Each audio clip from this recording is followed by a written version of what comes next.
Nabi Ibrahim tetap melanjutkan dakwahnya di jalan Allah Subhanahu wa Ta'ala. Nabi Ibrahim mencurahkan tenaga dan upayanya untuk membimbing kaumnya. Nabi Ibrahim berusaha menyadarkan mereka dengan berbagai cara.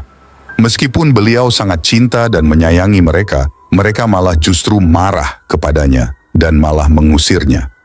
Dan tiada yang beriman bersamanya kecuali seorang perempuan dan seorang lelaki. Perempuan itu bernama Sarah, yang kemudian menjadi istrinya. Sedangkan laki-laki itu adalah Luth, yang kemudian menjadi nabi setelahnya. Ketika Nabi Ibrahim mengetahui bahwa tidak seorang pun beriman selain kedua orang tersebut, ia menetapkan untuk berhijrah. Sebelum beliau berhijrah, ia mengajak ayahnya beriman.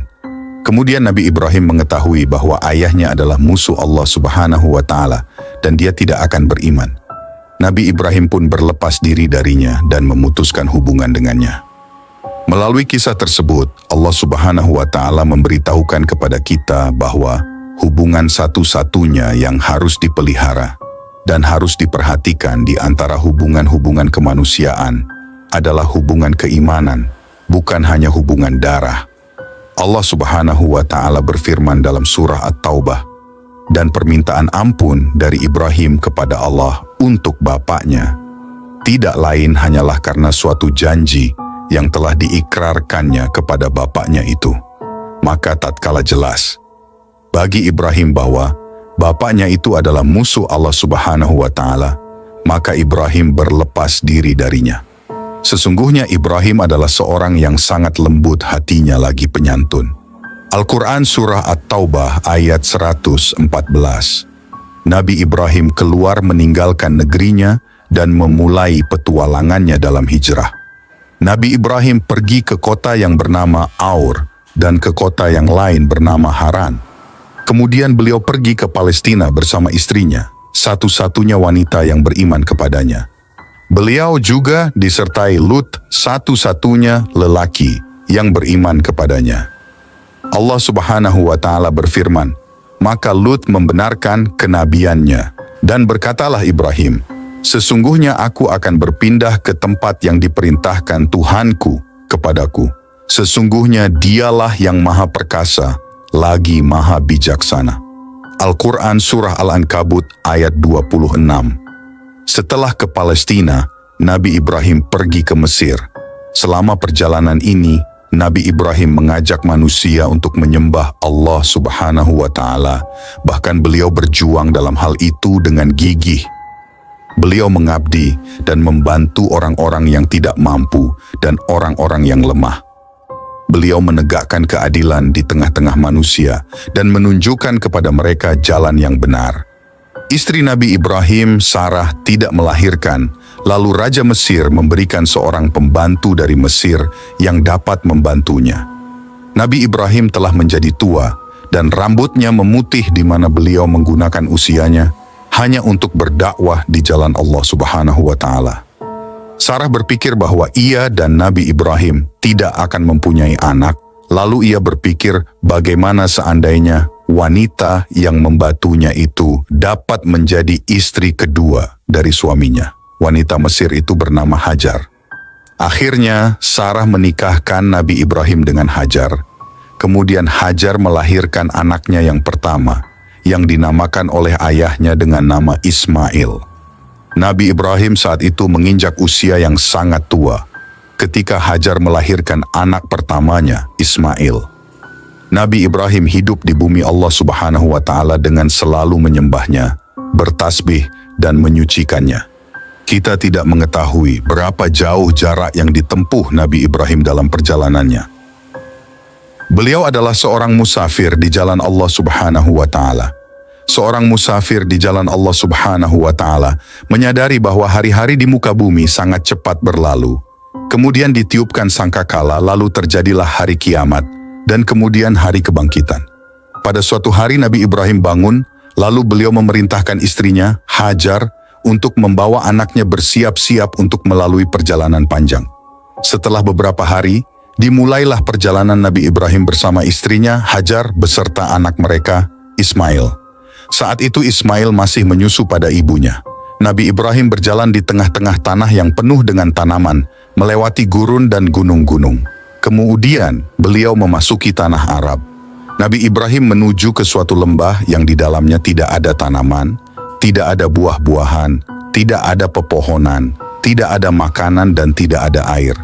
Lembah itu kosong dari tanda-tanda kehidupan. Nabi Ibrahim sampai ke lembah, lalu beliau turun dari atas punggung hewan tunggangannya.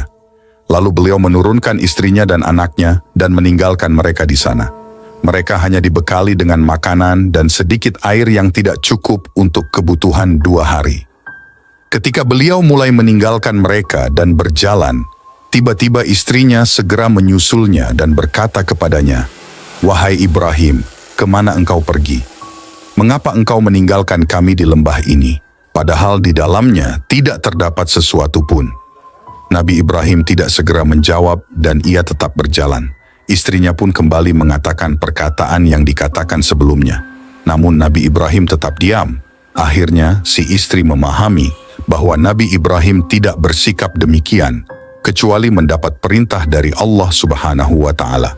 Kemudian si istri bertanya, apakah Allah Subhanahu wa Ta'ala memerintahkannya yang demikian ini? Nabi Ibrahim menjawab, benar. Istri yang beriman itu berkata, kalau begitu kita tidak akan disia-siakan. Nabi Ibrahim menuju ke tempat di suatu gunung, lalu beliau mengangkat kedua tangannya untuk berdoa kepada Allah Subhanahu wa Ta'ala. Ya Tuhan kami, sesungguhnya aku telah menempatkan sebagian keturunanku di lembah yang tidak mempunyai tanam-tanaman di dekat rumah Engkau, Baitullah, yang dihormati. Al-Quran Surah Ibrahim ayat 37. Saat itu Baitullah Ka'bah belum dibangun. Terdapat hikmah yang tinggi dalam perjalanan yang penuh dengan misteri ini. Ismail ditinggalkan bersama ibunya di tempat ini. Ismail lah yang akan bertanggung jawab bersama ayahnya dalam pembangunan Ka'bah. Hikmah Allah Subhanahu wa Ta'ala menuntut untuk didirikannya suatu bangunan di lembah itu dan dibangun di dalamnya Baitullah, di mana kita akan menuju ke sana dan menghadap kepadanya saat kita sholat. Nabi Ibrahim meninggalkan istrinya dan anaknya yang masih menyusu di padang Sahara. Ibu Ismail menyusui anaknya dan mulai merasakan kehausan. Saat itu matahari bersinar sangat panas dan membuat manusia mudah merasa haus. Setelah 2 hari, habislah air dan keringlah susu si ibu. Hajar dan Ismail merasakan kehausan dan makanan telah tiada, sehingga saat itu mereka merasakan kesulitan yang luar biasa. Ismail mulai menangis kehausan dan ibunya meninggalkannya untuk mencarikan air. Si ibu berjalan dengan cepat hingga sampai di suatu gunung yang bernama Syafa. Ia menaikinya dan meletakkan kedua tangannya di atas keningnya untuk melindungi kedua matanya dari sengatan matahari. Ia mulai mencari-cari sumber air atau sumur atau seseorang yang dapat membantunya atau kafilah atau musafir yang dapat menolongnya atau berita, namun semua harapannya itu gagal. Ia segera turun dari Syafa dan ia mulai berlari dan melalui suatu lembah dan sampai ke suatu gunung yang bernama Marwah. Ia pun mendakinya dan melihat apakah ada seseorang, tetapi ia tidak melihat ada seseorang. Si ibu kembali ke anaknya dan ia masih mendapatinya dalam keadaan menangis dan rasa hausnya pun makin bertambah. Ia segera menuju ke Syafa dan berdiri di atasnya. Kemudian ia menuju ke Marwah dan melihat-lihat. Ia mondar-mandir, pulang dan pergi antara 2 gunung yang kecil itu sebanyak 7 kali. Ini adalah sebagai peringatan terhadap ibu mereka yang pertama dan nabi mereka yang agung, yaitu Ismail. Setelah putaran ke-7, Hajar kembali dalam keadaan letih dan ia duduk di sisi anaknya yang masih menangis. Di tengah-tengah situasi yang sulit ini, Allah Subhanahu wa Ta'ala menurunkan rahmatnya. Ismail pun memukul-mukulkan kakinya di atas tanah dalam keadaan menangis.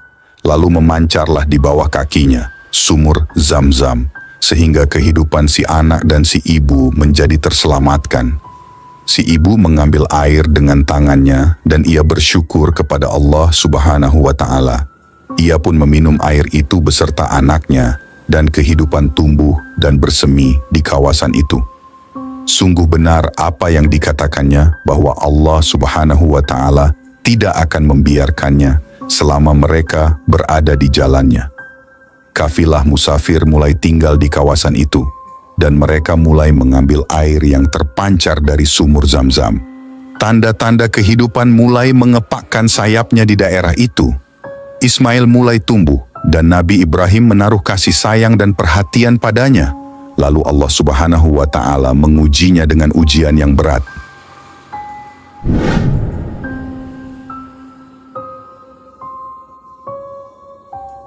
Pada suatu malam, Nabi Ibrahim bermimpi dalam tidurnya, di mana ia diperintahkan untuk menyembelih anaknya Ismail oleh Allah Subhanahu wa Ta'ala. Mimpi itu membuat hati Nabi Ibrahim bergejolak. Namun sebagai pecinta sejati, ia tidak menolak perintah Allah Subhanahu wa Ta'ala itu. Nabi Ibrahim adalah penghulu para pecinta.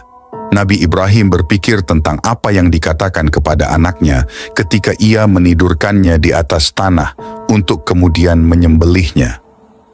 Lebih baik baginya untuk memberitahu anaknya, dan hal itu lebih menenangkan hatinya daripada memaksanya untuk menyembelih. Akhirnya Nabi Ibrahim pergi untuk menemui anaknya. Ibrahim berkata, "Wahai anakku, sesungguhnya aku melihat di dalam mimpi, aku menyembelihmu. Maka bagaimana pendapatmu?" Al-Quran Surah Asy-Syaffat ayat 102. Perhatikanlah bagaimana kasih sayang Nabi Ibrahim dalam menyampaikan perintah kepada anaknya. Lalu menyerahkan urusan itu kepada anaknya. Apakah anaknya akan menaati perintah tersebut? Bukankah perintah tersebut adalah perintah dari Tuhannya? Ismail menjawab sama dengan jawaban dari ayahnya itu, bahwa perintah itu datangnya dari Allah Subhanahu wa Ta'ala yang karenanya si ayah harus segera melaksanakannya. "Wahai ayahku, kerjakanlah yang diperintahkan Tuhanmu. Insya Allah, engkau mendapatiku sebagai orang-orang yang sabar." Al-Quran Surah Asy-Syaffat ayat 102. Perhatikanlah jawaban si anak. Ia mengetahui bahwa ia akan disembelih sebagai pelaksanaan perintah Tuhan. Namun ia justru menenangkan hati ayahnya bahwa dirinya akan bersabar. Itulah puncak dari kesabaran.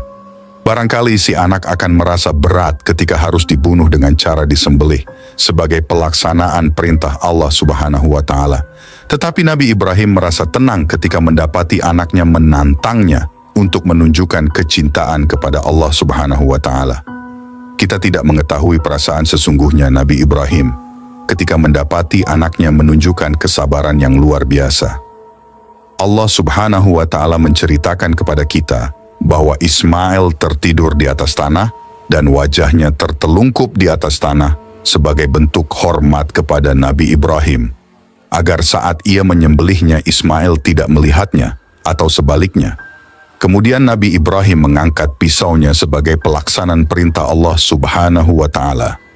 Tatkala keduanya telah berserah diri dan Ibrahim membaringkan anaknya atas pelipisnya, nyatalah kesabaran keduanya. Al-Quran Surah Asy-Syaffat ayat 103.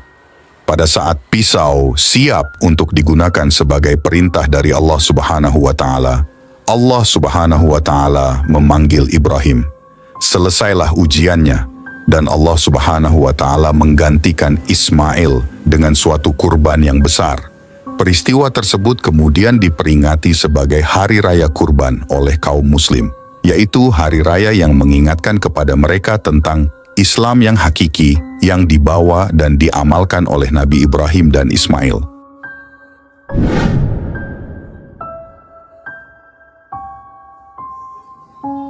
Pada suatu sore yang hening, angin gurun berdesir lembut di padang pasir baka.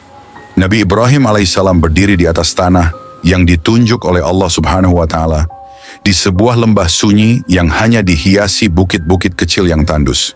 Beliau menatap sekeliling, merasakan kebesaran dan kekuasaan Allah Subhanahu wa Ta'ala yang memerintahkannya untuk membangun sebuah rumah ibadah di tempat ini, jauh dari keramaian dan jauh dari kehidupan manusia lainnya. "Wahai Ismail, sesungguhnya Allah memerintahkan sesuatu kepadaku," kata Nabi Ibrahim alaihissalam dengan suara yang tenang namun penuh keteguhan. Nabi Ismail yang saat itu masih remaja menatap ayahnya dengan penuh kepatuhan. Hatinya yang muda dipenuhi dengan rasa hormat dan takwa kepada Allah Subhanahu wa Ta'ala, sama seperti ayahnya. "Kerjakanlah apa yang diperintahkan Tuhan, ayah," jawabnya dengan mata yang berkilat karena tekad yang tak tergoyahkan. Nabi Ibrahim alaihissalam tersenyum lembut. Ia tahu betapa berat perjalanan yang harus dilalui untuk membangun rumah ibadah ini. Namun ia merasa lebih kuat karena Nabi Ismail alaihissalam siap membantu. "Apakah kamu mau membantuku?" tanya Nabi Ibrahim, menatap putranya dengan penuh kasih dan harapan. "Aku akan membantumu, ayah," jawab Nabi Ismail dengan keyakinan yang besar, suaranya lantang dan tegas. Maka dimulailah pembangunan rumah Allah Subhanahu wa Ta'ala, Baitullah, yang pertama kali diperintahkan olehnya untuk umat manusia. Nabi Ibrahim alaihissalam dan Nabi Ismail alaihissalam mulai menggali pondasi di antara bukit-bukit kecil itu dengan doa yang terus terucap di bibir mereka. Rabbana taqabbal minna, innaka antas sami'ul alim, yang artinya, ya Tuhan kami, terimalah dari kami. Sesungguhnya Engkau maha mendengar dan maha mengetahui. Al-Quran Surah Al-Baqarah ayat 127. Di setiap ayunan cangkul dan susunan batu, doa-doa mereka menggema di bawah terik matahari yang menyengat. Setiap malam setelah bekerja keras, mereka beristirahat dengan tubuh yang lelah, namun hati yang damai, menyadari bahwa mereka bekerja di bawah perintah Tuhan yang Maha Kuasa. "Tidakkah kau merasa panas, Ismail?" tanya Nabi Ibrahim pada suatu sore ketika matahari bersinar terik dan pasir terasa membara di bawah kaki mereka. Nabi Ismail menggelengkan kepala, lalu tersenyum kepada ayahnya. "Ayah, kita sedang menjalankan perintah Allah. Bukankah ini karunia yang tak ternilai? Kepanasan atau kelelahan tak akan menghalangi kita." Nabi Ibrahim alaihissalam tersenyum bangga. Ia tahu bahwa iman Ismail begitu kuat, seperti benteng yang kokoh. Ia terus berdoa dalam hati, mengharapkan agar setiap batu yang mereka susun akan diterima oleh Allah Subhanahu wa Ta'ala. Hari demi hari, bangunan itu semakin menjulang tinggi. Nabi Ibrahim dan Nabi Ismail bekerja tanpa henti, menyusun batu dengan cermat. Ketika bangunan itu semakin tinggi hingga Nabi Ibrahim alaihissalam sulit menjangkaunya, Nabi Ismail alaihissalam datang membawa sebuah batu besar. "Gunakan ini, ayah," katanya, meletakkan batu itu di bawah kaki ayahnya sebagai pijakan. Batu itu menjadi tempat Nabi Ibrahim alaihissalam berdiri saat meneruskan pembangunan. Batu inilah yang kelak dikenal sebagai Maqam Nabi Ibrahim, yang Allah Subhanahu wa Ta'ala sebutkan dalam Al-Quran. Sesungguhnya rumah ibadah pertama yang dibangun untuk manusia adalah Baitullah yang berada di Bakkah, Mekah, yang diberkahi dan menjadi petunjuk bagi seluruh alam. Di dalamnya terdapat tanda-tanda yang jelas, diantaranya Maqam Ibrahim. Al-Quran Surah Ali Imran ayat 96 hingga 97. Pada suatu malam, saat bulan bersinar terang di langit gurun, Nabi Ibrahim alaihissalam merasakan sesuatu yang kurang. Beliau merasa bahwa rumah Allah Subhanahu wa Ta'ala ini perlu sebuah tanda, sesuatu yang bisa menjadi titik awal dan akhir bagi orang yang akan mengelilinginya. Saat itu, beliau meminta Nabi Ismail mencari batu yang istimewa untuk menandai sudut Ka'bah. Nabi Ismail alaihissalam mendaki bukit-bukit sekitar dengan napas yang terengah-engah, mencari batu yang sempurna. Namun ia tak menemukannya. Hingga akhirnya, saat ia kembali, tiba-tiba datanglah malaikat Jibril membawa sebuah batu hitam yang indah dan berkilau.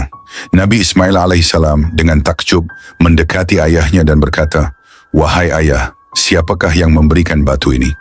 "Jibril," jawab Nabi Ibrahim alaihissalam dengan suara yang penuh haru. "Batu ini akan kita letakkan di sudut Ka'bah sebagai Hajar Aswad. Dari sini, tawaf akan dimulai dan dari sini pula tawaf akan berakhir." Dengan penuh kehormatan, keduanya menempatkan Hajar Aswad pada salah satu sudut Ka'bah. Selesailah pembangunan rumah Allah Subhanahu wa Ta'ala. Nabi Ibrahim alaihissalam lalu menengadah ke langit dan berdoa, "Rabbana wajalna muslimaini laka, wa min zurriyatina ummatan muslimatan laka, wa arina manasikana wa tub alaina, innaka anta at-tawwabu ar-rahim." Yang artinya, "Ya Tuhan kami, jadikanlah kami berdua orang yang berserah diri kepadamu. Jadikanlah dari keturunan kami umat yang berserah diri kepadamu. Tunjukkanlah kepada kami cara-cara melakukan manasik rangkaian ibadah, haji, dan terimalah tobat kami. Sesungguhnya Engkaulah yang maha penerima tobat, lagi maha penyayang." Al-Quran Surah Al-Baqarah ayat 128. Nabi Ibrahim alaihissalam berdiri di hadapan Ka'bah yang megah itu. Lalu Allah Subhanahu wa Ta'ala memerintahkannya untuk menyeru manusia agar datang dan beribadah di Baitullah ini. Nabi Ibrahim alaihissalam merasa suaranya tak akan mencapai semua manusia yang tersebar di berbagai belahan bumi. Namun Allah Subhanahu wa Ta'ala menenangkan hati Nabi Ibrahim dan berkata, "Serukanlah dan aku akan menyampaikan." Maka dengan penuh keyakinan, Nabi Ibrahim alaihissalam berdiri dan berseru, "Wahai manusia, telah diwajibkan kepada kalian untuk melaksanakan ibadah haji ke Baitullah." Seketika, semua makhluk di bumi mendengar seruan ini. Bahkan anak-anak yang masih dalam kandungan ibu mereka merespons panggilan tersebut. Seruan ini menggema hingga hari kiamat, sebagai panggilan yang akan terus disambut oleh umat manusia yang beriman. Setiap langkah dan jerih payah Nabi Ibrahim alaihissalam dan Nabi Ismail alaihissalam dalam membangun Ka'bah menjadi saksi atas keikhlasan dan pengorbanan mereka. Bangunan yang mereka dirikan bukan hanya menjadi pusat ibadah, tetapi juga lambang persatuan dan kehormatan bagi umat manusia sepanjang masa.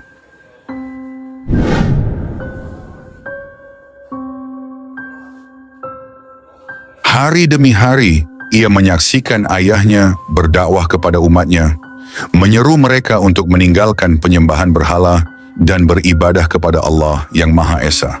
Perjuangan Nabi Ibrahim alaihissalam dalam mengajak kaumnya kembali kepada jalan yang lurus membuat hati Nabi Ismail alaihissalam semakin terikat dengan dakwah dan menyadari betapa mulianya tugas seorang rasul. Ketika ia mencapai usia dewasa, Allah Subhanahu wa Ta'ala memuliakannya dengan mengangkatnya menjadi seorang nabi dan rasul sebagaimana firman-Nya. Dan ceritakanlah Muhammad kisah Ismail di dalam kitab Al-Quran. Dia benar-benar seorang yang benar janjinya, seorang rasul dan nabi. Al-Quran surah Maryam ayat 54. Dengan pengangkatannya sebagai nabi, Ismail semakin gigih dalam menyeru manusia agar menyembah Allah Subhanahu wa Ta'ala. Setiap hari di tengah kerasnya kehidupan di Mekah, ia menyampaikan pesan-pesan ketauhidan kepada orang-orang yang berkerumun di sekitar Ka'bah yang telah dibangunnya bersama ayahnya. Kata-katanya begitu tegas namun penuh kelembutan, menunjukkan kebijaksanaan seorang nabi yang mencintai kaumnya. Setelah Nabi Ismail alaihissalam wafat, ajaran tauhid yang telah ia sampaikan kepada kaumnya masih terjaga selama beberapa generasi. Kaumnya termasuk suku-suku Arab yang mendiami Mekah tetap menyembah Allah Subhanahu wa Ta'ala, mengikuti tradisi yang diwariskan oleh Nabi Ibrahim alaihissalam dan Nabi Ismail alaihissalam. Ka'bah yang telah dibangun bersama ayahnya tetap menjadi pusat ibadah dan simbol keesaan Allah Subhanahu wa Ta'ala. Namun seiring berjalannya waktu, ikatan masyarakat dengan ajaran tauhid mulai pudar. Tanpa kehadiran seorang nabi yang membimbing, sebagian masyarakat mulai menyimpang dari ajaran tauhid yang murni. Hal ini semakin menjadi ketika seorang pemimpin suku yang disegani, Amr bin Luhai, memperkenalkan praktik baru yang akan mengubah keyakinan mereka selamanya. Amr bin Luhai adalah tokoh berpengaruh dari kalangan Quraisy yang melakukan perjalanan ke Syam, Suriah. Di sana ia menyaksikan masyarakat menyembah patung-patung dan berhala. Terpesona dengan kepercayaan mereka, Amr meyakini bahwa patung-patung ini memiliki kekuatan magis yang dapat membawa keberkahan dan perlindungan. Ketika ia kembali ke Mekah, Amr bin Luhai membawa beberapa patung dari Syam, termasuk patung bernama Hubal. Dengan penuh keyakinan, ia memperkenalkannya kepada masyarakat Mekah, berkata, "Patung-patung ini akan mendekatkan kita kepada Tuhan. Mereka akan melindungi dan memberikan berkah kepada kita."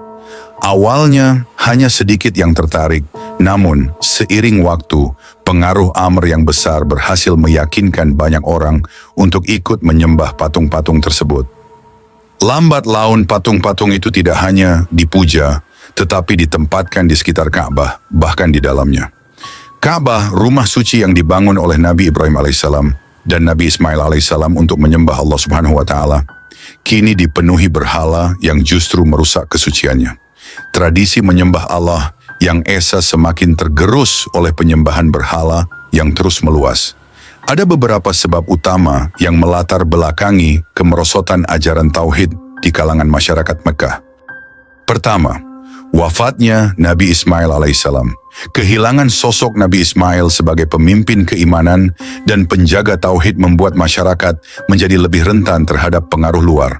Tanpa kehadiran seorang nabi, mereka menjadi lebih mudah mengikuti ajaran yang menyimpang dari tauhid yang murni. Kedua, pengaruh budaya asing. Kedatangan patung-patung dari luar Mekah, khususnya dari Syam, membawa perubahan yang besar dalam cara berpikir masyarakat. Mereka mulai mempercayai kepercayaan asing yang bertentangan dengan ajaran tauhid. Penyembahan berhala yang sebelumnya asing bagi mereka menjadi sesuatu yang biasa. Ketiga, keinginan akan kemudahan. Ajaran tauhid menuntut keyakinan yang kuat dan ketaatan penuh kepada Allah Subhanahu wa taala yang tidak terlihat oleh mata. Sedangkan patung-patung ini memberi rasa dekat secara fisik dan seolah-olah lebih mudah diakses. Masyarakat mulai memandang bahwa berhala-berhala tersebut sebagai perantara untuk mendekatkan diri kepada Tuhan, tanpa menyadari bahwa hal ini justru menjerumuskan mereka dalam kesyirikan. Generasi demi generasi, penyembahan berhala semakin mengakar dalam budaya masyarakat Mekah. Berhala-berhala baru terus didatangkan, dan mereka pun mulai mengembangkan ritual-ritual penyembahan yang jauh dari ajaran tauhid. Ka'bah yang dulunya simbol tauhid menjadi pusat dari berbagai kepercayaan sesat. Keadaan ini berlangsung selama berabad-abad. Allah Subhanahu wa taala menyaksikan kemerosotan keimanan yang terjadi pada umat ini, hingga akhirnya datanglah masa di mana Allah mengutus Nabi Muhammad Shallallahu Alaihi Wasallam sebagai Rasul terakhir untuk mengembalikan ajaran tauhid yang telah lama hilang dari Mekah. Firman Allah Subhanahu wa taala dalam Al-Quran, Surah Al-Jumu'ah ayat 2, Dialah yang mengutus kepada kaum yang buta huruf seorang Rasul di antara mereka, yang membacakan ayat-ayatnya kepada mereka, menyucikan mereka, dan mengajarkan kepada mereka kitab dan hikmah sunnah. Dan sesungguhnya mereka sebelumnya benar-benar dalam kesesatan yang nyata. Al-Quran Surah Al-Jumu'ah ayat 2. Dengan diutusnya Nabi Muhammad Shallallahu Alaihi Wasallam, maka mulailah babak baru dalam dakwah tauhid.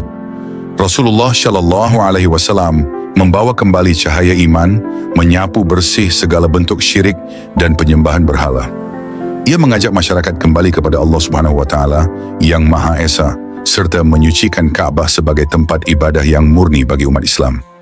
Dakwah Nabi Muhammad Shallallahu Alaihi Wasallam membawa perubahan besar bagi masyarakat Mekah, yang pada akhirnya kembali ke jalan yang benar, mengikuti ajaran tauhid yang telah diwariskan oleh Nabi Ibrahim dan Nabi Ismail.